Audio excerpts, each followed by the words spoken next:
J. Payleitner speaks from the perspective of personal experience and biblical truth to equip moms and encourage dads.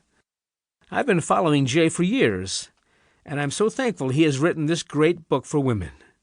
Dive into the pages of it. It'll help you become the kind of woman who turns the hearts of a father and his children toward one another. And I'd like to thank Dan Agresh for that foreword.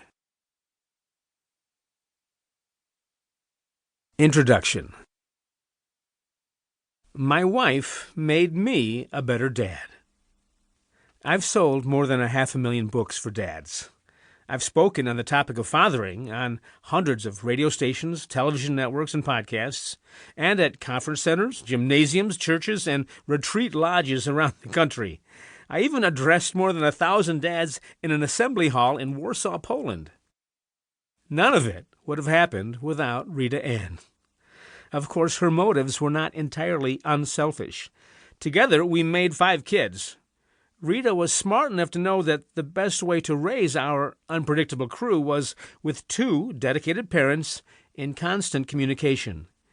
She knew joining forces was not an option, it was an imperative. I'll take some credit because I was smart enough to listen when Rita nudged, encouraged, or admonished me. Over the years, she helped me prioritize my goals, equipped me with some surprising tools, and even helped me understand teenage girls. I took full advantage of everything she offered.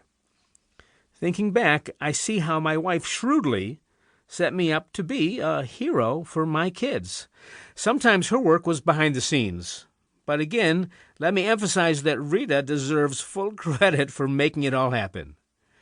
This book, with Rita's permission, shares many of her secrets. In addition, I gathered some profound insight from other resources and families. Mom, on behalf of fathers everywhere, let me assure you, your husband wants to be the best dad possible.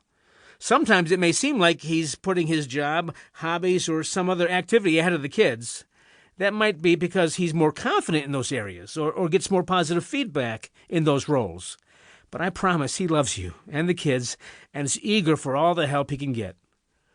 Over the years, I've talked to a lot of dads, and the ones who are struggling typically are not on the same page as their wife or ex-wife. Don't let that happen to you and your children's father. Your kids absolutely need the best from both of you, working together on that shared goal, raising awesome kids. And that's a mission that must not fail. Joining forces is not just a platitude. It's a collaborative strategy for establishing a home filled with love, creativity, and security. It's a foundation from which you can successfully launch your children into the world. It's about bringing out the best in each other. As you read, Mom, if you come across an idea or two that proves valuable to you and your family, I hope you'll share it with other moms you know. Drop me a note, too. You can track me down at jpayleitner.com, and I will be sure to tell Rita that you said hi. And let me end this introduction to the book with this. Rita, my love, thank you.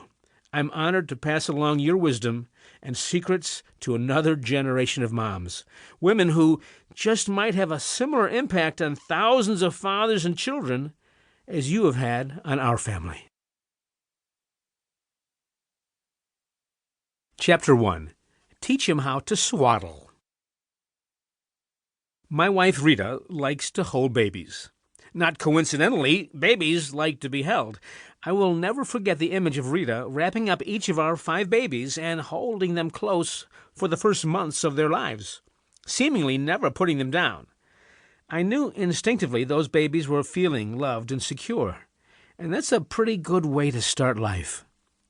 Let me confirm this loud and clear. I was never jealous, and I never thought I was missing out. Watching Rita work her magic with our newborns was truly satisfying and rewarding. I did my share of diaper changing and holding our babies, but I never mastered the art of the swaddle until years later. When our youngest, Ray Ann, was 9 years old, my wife got the urge to hold babies again. Around the same time, she also became aware of a desperate need in our community for short-term care for newborns exposed to